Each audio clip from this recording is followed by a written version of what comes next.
Hello, this is the election special for 2014 for the sabbatical elections here at the University of Leicester Students' Union. We're very pleased at Leicester to be able to produce this programme and present to you the candidates that are standing in this election. Our hope has been to ensure that it's fair, so all the candidates have been invited to participate and most candidates did. All of the questions are going to be equal. Every one of them gets an opportunity to provide their answers, and ultimately at the end they can also present an aspect of their manifesto. Our role as LUST has been to produce an environment that is fair, that allows scrutiny because we are operating as broadcast journalists, and finally to create the kind of pressure that the media would provide anyone who's aspiring to go into public life. We are here to provide you with an environment to see that. We're not offering any opinions. That's your role. Now it's your choice for the elections, and we hope that you find it truly special.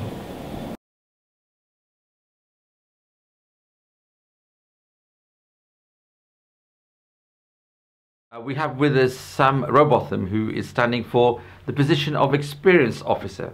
Sam, welcome. Thank you. It's good to have you here, and it's good to be able to ask you questions about what it is you're standing for. Yeah. Before we get into the policies and obviously the election process, we'd like to know a little bit about yourself. Okay. So you've come to Leicester for a degree, obviously. What degree is it and why? So I did my undergraduate here first. I did a BSc in Biological Sciences and specialised in genetics. And then this year I'm also doing my MSc here in Molecular Genetics. Wow, so you're a postgraduate? Postgraduate, yeah. Wow. And so tell me, the process by which you got here then, was university a big thing in your family, or is it a bit of a tradition? No, it's quite new. My sister, who was 1 year older than me, she came for the first time out of all our family members. So it was a little bit easier for me than it was for her, so I was the second one to come. But in general, our family haven't gone to university at all. I chose Leicester mostly because it was really highly ranked for genetics, and genetics was a massive thing that I was interested in, and we were number 3 in the country, we were at the time. So that was a massive factor for me, and it's quite close to home for me as well. Where's home? Birmingham. So oh, Birmingham. Close, yeah. Second person that's come from Birmingham. You took on the degree. Did you take it on because it was, as you said, a pure interest, or are you looking at a career in this area? It's both, really. I mean, when I did my A-levels in biology, so I was really interested in the area. We did a little bit of genetics, and I really wanted to specialise in that area. And also, I'm interested in potentially a career in research and that sort of area as well. So that's why I came here for that. So would you be looking at a PhD? Yeah, so that's one of my interests. I'm definitely looking at going into a PhD and continuing my career in research as well, yeah. I see. And currently, what space do you occupy within the Student Union organisation here? So this year I ran for the role of Student Sports President. So I got elected for that, and that means I can interact with all club captains throughout the year, and I also chair the sports exec, who sort of make decisions on behalf of all the club captains. Okay, and you're going for experience, yeah, as the sabbatical officer, yes, role. So I suppose your stepping stone is that you've occupied a position within sports, and now you want to take the next step. The main role, though, and I'm sure you'll agree, is president. Everyone looks at president. It's a buck stops with that person, authority, and actually from a distance, the only position that's a recognisable position is president. The others, in fact, many don't even recognise the titles. Yes. Why is it then that, as you're looking to make changes and you're looking to obviously improve things, why didn't you go for president? Why have you gone for just one of these other 3 roles that no one really recognises? So, as my undergraduate here, I was club captain of my swimming and water polo club for my second year and my third year, and again this year, and I ran for sports president. Now, for me, my experience therefore lies purely within sports societies and welfare, because that is purely what my experience has been for the last 4 years. So I've worked very closely with the president this year, as well as the experience officer this year, and because of that, it meant I could make a really good informed decision on where I think my talents best lie. So I went for experience officer predominantly because I believe that that's the role that my experience leads me to go to. I see, and so your concentration is going to be that. So does that mean that you're more of a team player rather than a lead player? Well, I'd say with regards to leadership, my whole time here at university has been leading. So it has been sports president, leading the captains, and club captain of my team, leading my team. So with regards to leadership, it does lend myself towards leading the team. But I feel like the part that I can actually contribute most to would be experience. And as work, I believe we have to work as a team anyway on the exec. So I think my experience that I can add to that will be with my sport and my society and my welfare. So if you look at your background, though, as you quite rightly said, it's a leadership background. Yeah. You drive things, you move things from the front. You've been there for several years, which suggests that you have the confidence of people around you, Yeah. that you're obviously doing something right. Yeah. Isn't that going to cause a bit of an issue for the sabbatical team? You've got such a strong leadership individual doing the work of experience, Yeah. yet you have a president who's also meant to be doing that role. I think it's really important that not only does all the other positions just do they just do their own thing as well. So if we have someone in the experience role who doesn't take charge and doesn't actually take that leadership role, then actually the sports society and welfare side of things won't get pushed forward as much as I believe they should be. Then you've got you working in a team, which that's also been massively developed for me with my sports president and my captaincy, because I have to work as part of a committee on both of those.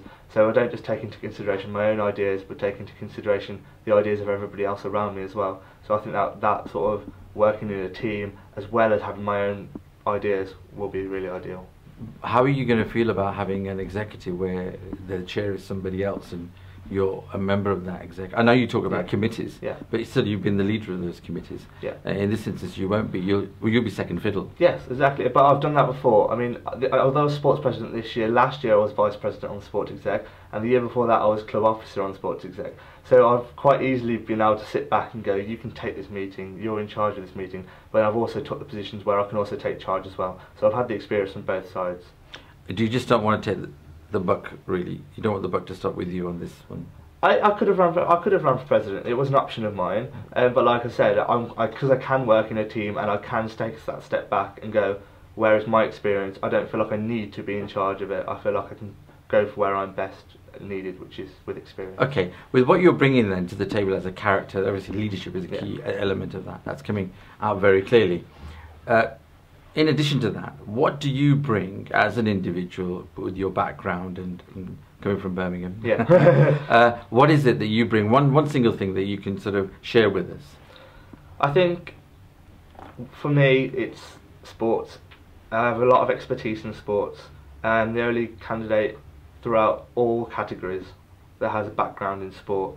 And it's a massive area for the university currently. It's something that's being pushed very hard, and I really want to think that's my main area of expertise, which I can bring to the experience role that nobody else can. Okay. Well, we're getting a bit of a taste of your background there, Sam. We really now want to start to look at a few issues, I suppose. So let me take you back to the tail end of last year. There was an all-members meeting take place, which was very well attended. Lots of societies were there. Were you there? At the end of last year? Yeah. No, I wouldn't have. The all-members meeting. No. I was at the start of this year, I was. Sorry, start of this academic year. Yes, I was, yeah. Last calendar year. Yeah. So that meeting that took place where a number of issues arose, one significant issue arose. I'm going to ask you some questions about that issue. But I want you to give me your take on it first before I get into some detail.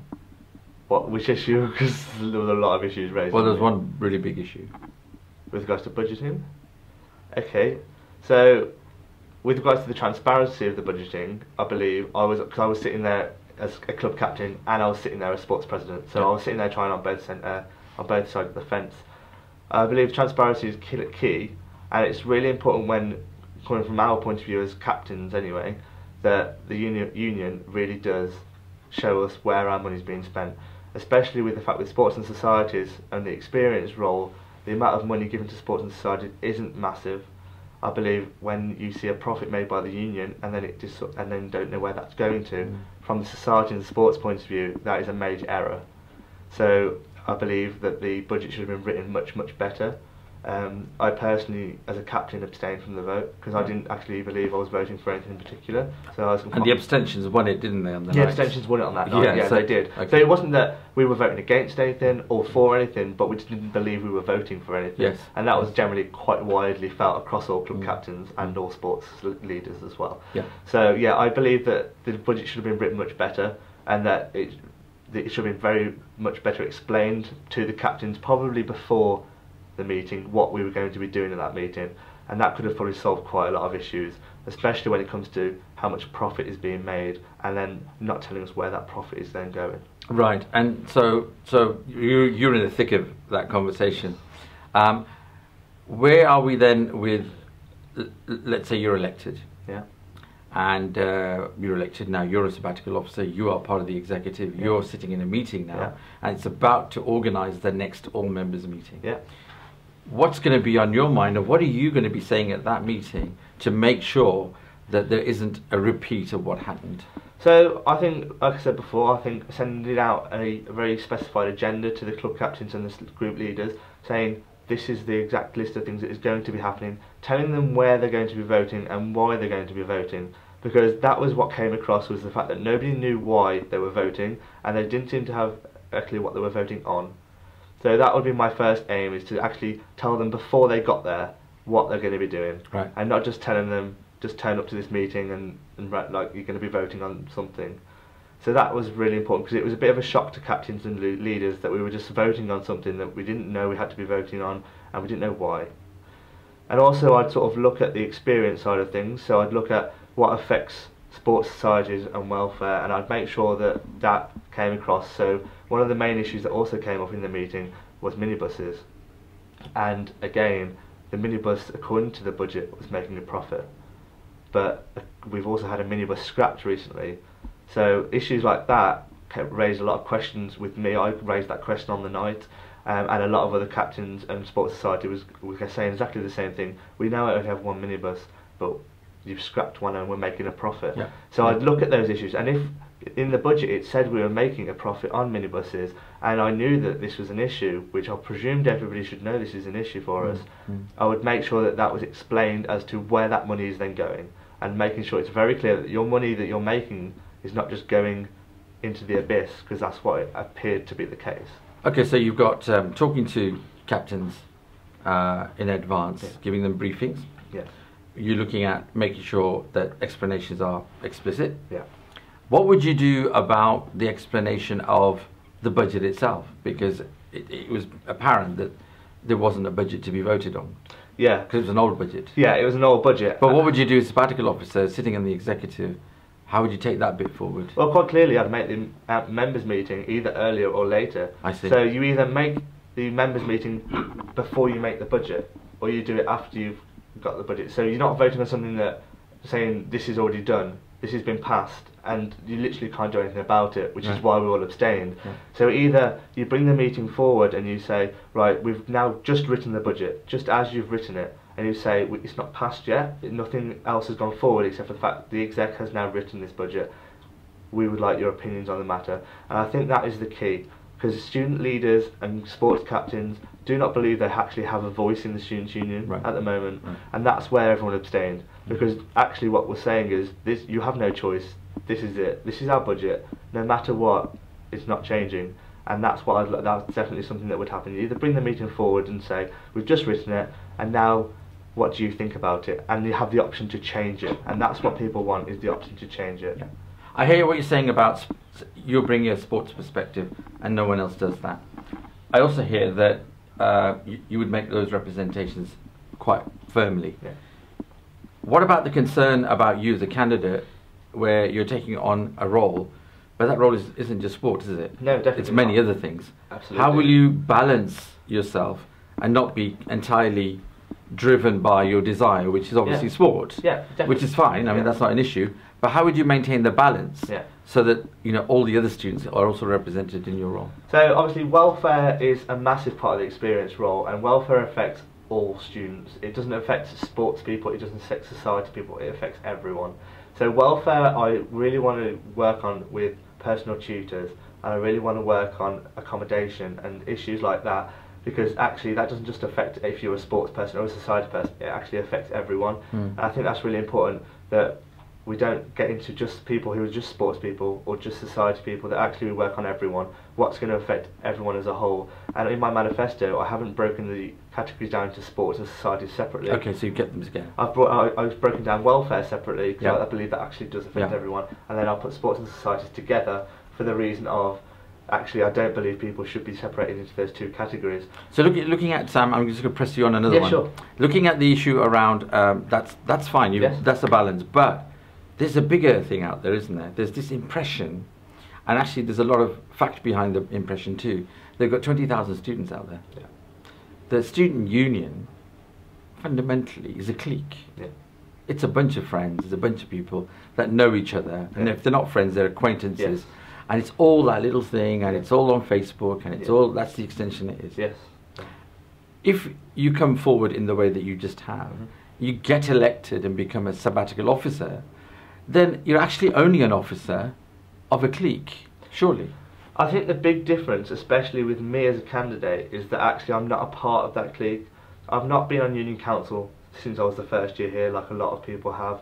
I've not been around politics that much, and this clique that you're talking about is generally a very political clique, and that is not where my campaign is being run. Actually, the people that I'm campaigning with on my campaign team and the people I'm outreaching to have never ever voted in these elections since they've been here. And I'm a fourth year now, so obviously I know third years, second year and first years.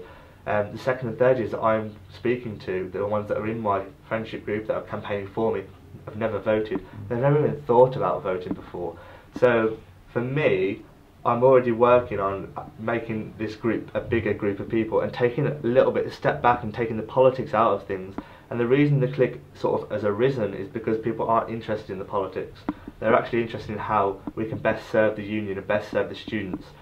And I don't think that lies within politics. I think that just literally lies within how experienced you are and how you can do that for students. And the people that I'm contacting and speaking to and working with me aren't political. They're just working for us. Sam, thank you for your time. Inevitably we run out of it. On behalf of the Leicester team, can we all wish you all the best for the election ahead. Thank you very much. Hello and welcome back to the 2014 election special by Leicester. I'm very pleased to tell you that we now have Jay Appleyard who's with us, who's standing for the post of Experience Officer for the Student Council elections. Jay, it's good to have you here. It's nice to be here. Jay, tell us, before we get into the real meat of the questions around policy and your manifesto, we'd like to know a little about yourself. So what got you to do a degree? What was the degree? Well, it's quite an interesting story actually. It boils down to mixed aims. Originally, I originally, way back when, was a musician and all that, and I loved doing my music and my drama. Unfortunately, it wasn't enough for me to make a living out of, or so it was thought in the eyes of the family. So it ended up being you're going to do an academic degree, or you're not doing a degree at all. And I moved on to, originally I was at the University of Essex to do a course there, and I had a bit of a terrible time there for a number of reasons. And so came to Leicester on a horrible, wet, grey, stormy day, and just for some reason fell in love and chose this was the place for me. This is the place to help me get better, and came along. So yes, so evidently Leicester was the place. And what's the degree in? The degree is criminology. So. And what is that to help you be a good criminal? Well, it does teach you how to get away with it for sure. Yeah. Right. But no, originally at my core, I'd say I'm probably a historian more than anything. I'm a big fan of history. I did some work at the Royal Armouries up in Leeds, and that was I've just always loved it really. Ever since I read Terry Deary's Horrible Histories, you know. So, but no, criminology is interesting. There's little bits of history in there, so it's certainly I tick over. Okay, okay. And is there a career goal for this? Well, with criminology, I would probably be looking at a career with the police. However, I am looking into further study at some point, and I would like to move more and back towards history if I can do so, and then it would be to probably teach with history, as I think there's something really, I think it's great to learn about the past and hopefully learn from it, which I don't think we ever do really. And you mentioned your parents. I mean, is there sort of a background where your family have done degrees? Is it a degree or No, study actually. at university? No. My brother and I are the first in our family to go to university, and so it's an interesting one, especially when you go home and you try to talk about uni with mum and dad, and they don't really get it, you know. But it's nice though, because mum, it's just me and mum at home anyway. She likes it now. I kind of try and give her more information about uni and keep her posted about it, and she likes it. But you can see that she wishes she could have gone. You know, Yes, so. yeah, as well. Yeah. So it's nice do you think she's gone through you though? I think actually probably third year. First and second year, no, I think I was doing my rebellious, you know, but no, for third year, I've certainly kept her posted, and you know, I brought her in the other day and showed her the office, which was really nice. And bless her, it's always nice for a mum to see where her son works. Yes. You know, so that was nice, and I think she's certainly been able to see some uni life through me, which is good. So. And what do you think that your character then that you now just pictured for us? What do you think that character brings to the table as far as getting elected to a post? Okay, so what about me would make me, you know? Well, give me one thing that you think you bring to the table as a person. Okay, I would probably say just my quite personable approach, really, more than anything. I'd say I've spent 3 years here, 3 very non-contentious years, 3 very approachable, happy relationship-building years, and I'd say that is pretty core in you know, getting places and getting things done. Right. But is there something that is unique to you? You would say. Okay. Probably I'd stick with that, with my attitude towards people, in that I certainly would hope I can talk and be with people no matter who they are and where they're from, and get along with them and hopefully get a bond with them. Right. So moving now into the position that you're standing for, you're already in post. What post are you in at the moment? I am the current undergraduate officer, so it's the first one we've actually had as the University of Leicester Students' Union. So. And you're in post, so we're unique in the fact you're sitting here. You can tell us actually what goes on. Yes, yeah. I mean, it was certainly something you'd learn from running, and having won, being an incumbent. You learn what's idealistic and what's realistic, and you often find that if you haven't got that experience, it can be quite difficult knowing what you can achieve. And I mean, without going into it, you'll see some of my manifesto aims are quite calm, possibly, compared to other candidates. And that's simply because I have probably a better understanding, perhaps, of the limitations of the role, as well as what can be achieved. Well, as you've been in role in situ, would you say, and I mean, you'll have to delve deep into this one, because I know you're here to sell stuff to us. Yeah. But tell us, has there been a regret? Would you regret anything that has happened, or something you could have done? I think my biggest regret with the part-time roles in general was that there was just a lot of confusion about them. There wasn't really an idea of what they were really meant to do. I mean, I remember the job description for the undergraduate officer was to advocate and campaign for undergraduate students, which is pretty open, So it really boils down to the individual going into the role. And I've worked my damnedest to make sure I've done a good job there. But I would say I wish perhaps that it had been a tighter job description, so that anyone going into a part-time role would have had a bit more of a direction, a knowledge of the direction, because those without a uni experience have found it very difficult knowing where to go and how to go. Jay, thank you for that. That's been an insight into where you're coming from. So tell me, you're standing for this new post for you, and you're making a move from being a part-time elected official, to a full-time. So it's going to be a job. The impression out there is that the president ultimately is the big role within the four. And the president is where the influence tends to be, and where a lot of the drive is taking place within the student union. And everyone knows that's the person to go to. So if you're really committed to making changes, and inevitably that's why you're here, then why didn't you go for president? Why are you messing about with some other role? I think for me, the experience role really boils down to my personal experience at Leicester. As I said, I came from Essex and I had some real problems there. And I came here, and those problems didn't instantly vanish overnight, and I had to go through a lot of the welfare systems. And I don't mind talking about it. I'm very happy to be open about it. I went through the systems of welfare and wellness and well-being, and through the mental health support network and that kind of thing. And it really helped me. It really, really meant something to me that there was that support there, because I hadn't had that previously. And really, the reason I'm going for this role is because I want to give something back to the system that helped me and help students realise that that system is there, and because of, well, the way it affected me very personally, that's why I'm so committed to this role. But ultimately, president is the position. So, what stopped you going for president? I'd say the president, obviously, we like to imagine it is a flat hierarchy. We like to imagine the full-time system should be a flat hierarchy. And for me, you know, a flagship role isn't necessarily the role I want to be. As I said to you, I want to be the one working there, even in the background, doing those little bits, those little tiny bits and bobs that form up the big jigsaw. And you don't necessarily need to be the big dog to get things done. A lot of what you can achieve comes from the relationships you have and you've built upon during your time here. And with a greater focus, the experience role being quite a tight one compared to perhaps the engagement role, for example.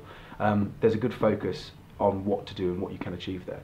And as I said, my background in welfare has made me very certain that's what I want to do and that's what I want to focus on. So moving on from the role itself, you're standing for the role, and I hear the incentive that you've got in your mind.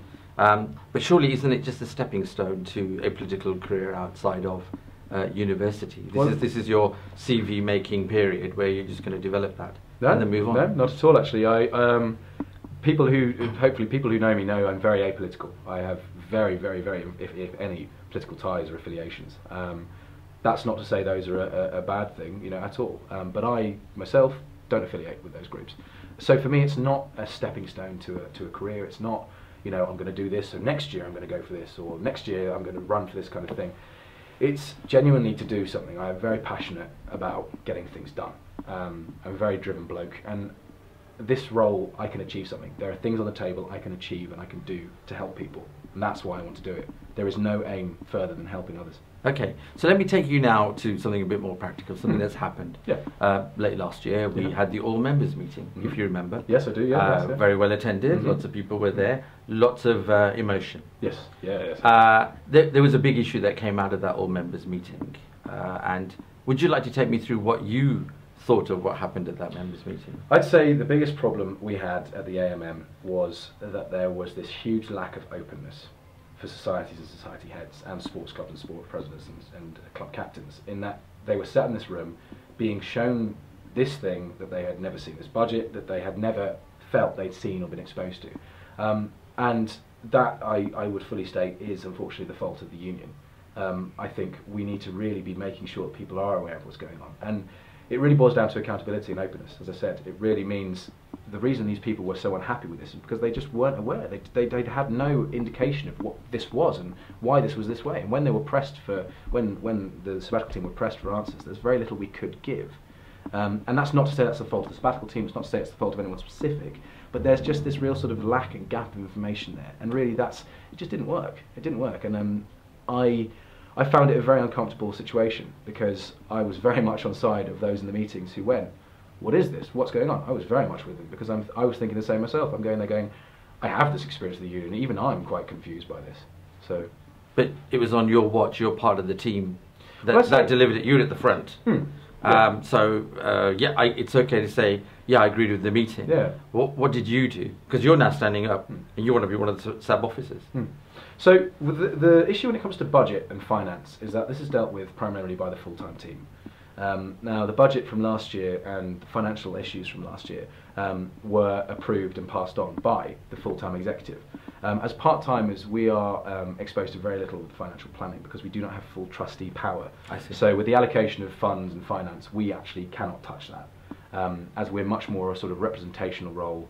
With the lack of the trustee power, we can't sign things off, we can't say, this is something we've done, we have to look to the trustees for that approval. And it's the same with the budget, really, is that the trustees themselves have the look at the budget and that kind of thing, assess that. The part-timers, we had very, if any, chance to view that and go over those. Okay, so let's look at the fact that you're standing for a position, a SAB position. You've now been in power yourself, incumbent. One of the major accusations laid at the door of the student union is it's a bunch of friends, it's very cliquey, it's everyone knows each other, they're all from same societies or different societies but together, and then they're actual amount of coverage is as far as Facebook is concerned. And it's very cynical. The vast majority of students take that view, and therefore they don't associate with it. Surely by getting elected to this post, all you're going to be is elected member of a clique. Well, that's an interesting one you say that, because when I was elected as undergrad officer, one of my biggest and main points, and still is now as I'm working, was to build on the medic community. The medics, for example, do not feel they're part of this union. A lot of them feel that the union is another supported body, but LSUMA is their main supported body, and that is true. That's the fact. LSUMA does a heck of a lot for medical students, and they felt estranged. They felt that no one cared, and I made them my priority.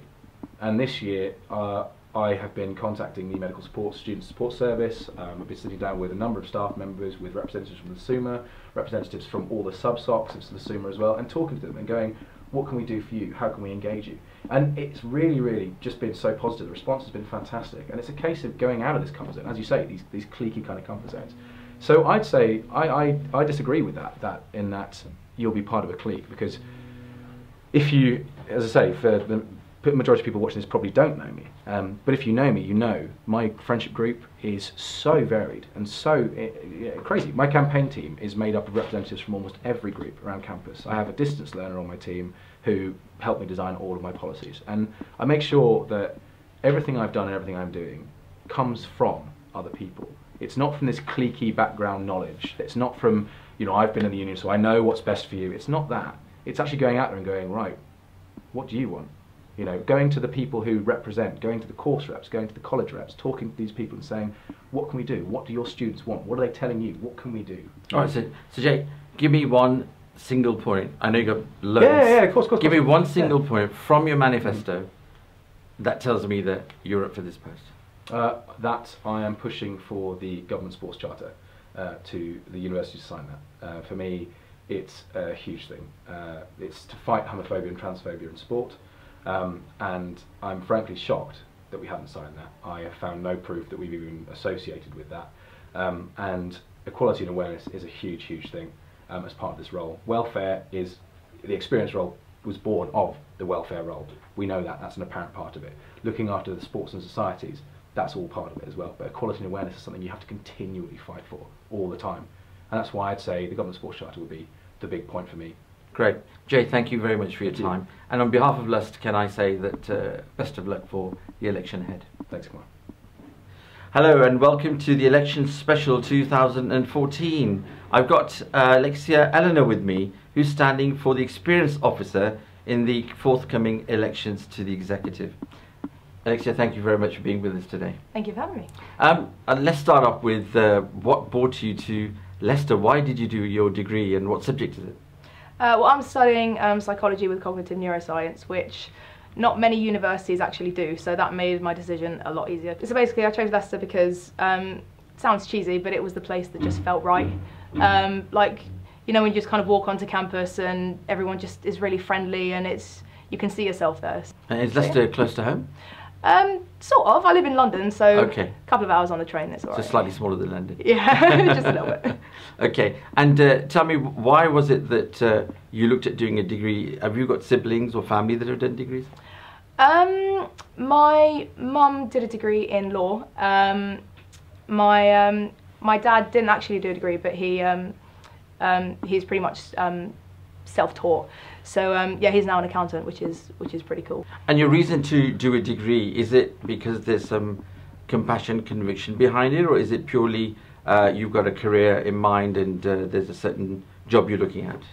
I actually have no clue what I want to go into, so it's purely for interest. I mean, I've always been really interested in kind of how people's experiences shape them, you know, in later life, which yeah, it's been really good. It's been really, especially second and third year, have been really, really fascinating. Tell me why it's been fascinating.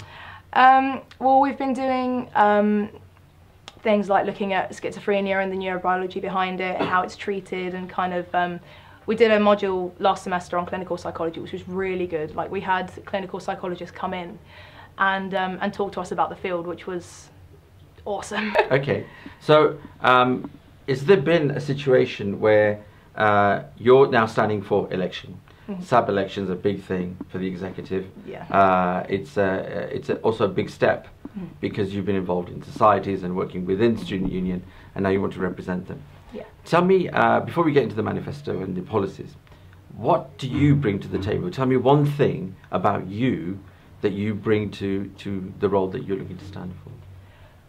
Well, I like to think that I'm a good listener, which I think is really the key feature that I'd say for this kind of a role. I think that in order to be successful, a sabbatical officer has to be able to listen to people and has to be able to take what people want into account. Because I've said this to people already, but it's all well and good me presenting a manifesto and saying this is what I want to do, but if it's not what people want, then it doesn't make a difference. So yeah, I'd say being a good listener definitely helps. And do you think because you're bringing that to the table now for this, do you think listening is an issue? I wouldn't say it is an issue, but yeah, I mean in terms of the current exec, they're doing an amazing job, an amazing job. I mean I've kind of seen the work that they've been doing throughout the year, and if I do get elected, I hope to achieve half of what they've achieved. I don't know if it's so much a need for listening as just a need to. I think you need to be able to relate to people as well. That's a really big thing for me. And in relating to people, can I just take you to the all members meeting that happened, the annual all members meeting, and you know there was a significant issue that was raised there. What do you think the biggest thing was that happened there? I think it's a case of people in that meeting specifically, people not feeling listened to, because I've spoken to quite a few people who were in that specific meeting, and they said it was quite frustrating having the budget presented saying this is how we spent our money last year. Do you approve that this is how we spent our money last year, as opposed to giving a little bit more control as to how the money would be spent or taking feedback, which you know, I think being a member of Union Council, it's quite easy to sometimes detach from the wider student body. It's quite easy to kind of forget about what you stand for and who you're representing. But what do you think then is the solution to what happened at that meeting moving forward? There are obviously lots of frustration, as you said. Yeah. But let's set the frustration to one side for a minute and say, well, what would you then do about that situation? I would ask people. I would go and ask people what specifically they want the union to do for them, which is something that I've incorporated into my manifesto, because I have had an awful lot of experience with, you know, being on Union Council, being a course rep. I've been on committees for societies, just generally everyday interactions. You know, you hear a lot of what people want, and you hear a lot of what people are frustrated at, and I think that's something that I've massively taken on board. So I think just having that element of just listening to people and just, you know, not discounting what they say. And how would you make sure that it didn't happen again? Because evidently, the way you're saying, there wasn't enough listening going on. Yeah. So what's, let's say, a single step that you would put in place to make sure that didn't happen? I think giving students more of a say in. Especially in where the budget goes. I mean, I know I've spoken to Dan about this, and he said that obviously it's more of an exec issue, but obviously the exec are there to represent the students. So if, you know, maybe a week before the budgeting meeting, the exec all go out and go into the square and they talk to people and they, you know, canvassing like has been done with the Change It, Explain It. I think that would massively help, and it would make people feel more included in the decision. So you're standing for the position of experience. The main position that anyone recognises within the student union and outside is, of course, the position of president. And the president's position is the one of authority. It's the person that people go to. It's the first person they go to, and ultimately there is great power with that associated. So tell me, if you're really committed to changes in the student union, in working for it, then why haven't you gone for the presidential position? Why have you gone for something else? Well, I would argue that the role of the president is actually equally as important as the other three, purely because I think to have an efficient exec committee, an exec team, you have to work as a team, and I think while the while the role of president is more associated with kind of communicating with, for example, other unions, for kind of being the spokesperson of the exec, I think it's it's ultimately the entire team that that kind of makes the important decisions, and I really want to be part of that. Team working is great though, but let's just come back even to the name of the position. I mean, who understands what that means? It doesn't. There's no company or organisation that we've ever heard that before. I mean, you get chief executive, you get operations, you get chair, but what does it even mean? Yeah, to me, being an experienced officer means, it's somebody who's had a well-rounded experience of university life, and I think you need that in order to be able to relate to people. So, for example, I've, as previously mentioned, I've been on Union Council, was on Union Parliament last year. I am now a course rep, and was also on the LGBTQA committee last year. So I'd say I've been pretty heavily involved in a lot of aspects of university life, and have had a lot of experiences associated with that, good and bad. So, I think it's quite easy for a lot of students to forget just how tough university life can be, and I think that's what the experienced officer's job is to recognise. So what would you do about the experience that students are having? Because the vast majority of students that are here don't know a great deal about student union, and how do you get that message out to them? To me, getting the message out starts with one individual going and telling their friends about what happened at Union Council. It starts with those people then telling their friends. I think that's the best way to spread the message, because I think it was brought up recently by somebody that there's a lot of apathy towards kind of union politics, and I think the main way to overcome that is to get people more involved. And I think also if you do give students a bit more of a say as to, for example, what happens with the budgeting, that makes them a bit more interested because they feel like they have a bit more control over what happens in their union. You talk about friends, that's great, and it's good to hear. But one of the accusations laid at the foundations of the door of the student union is that it's very cliquey. It's a bunch of people that know each other. It's basically the extension of their influence really revolves around their Facebook page, ultimately. I mean, you're being elected to this post, surely you'll end up merely representing a clique. I would argue that if you speak to enough people, if you engage with enough people, you're bound to get some kind of an adequate picture of what people want and what people feel and believe. So I think canvassing is massively underrated. I think going into the union and showing that you care and showing that you're interested in what people want and what people think, that in itself is a huge help. Give me something from your manifesto, one thing from your manifesto as a clear message of what it is you're standing for. One of my main points in my manifesto is welfare. Obviously, to have just the one aspect of my manifesto would be massively one-dimensional. So obviously there are other aspects too, such as sports and societies and general accessibility.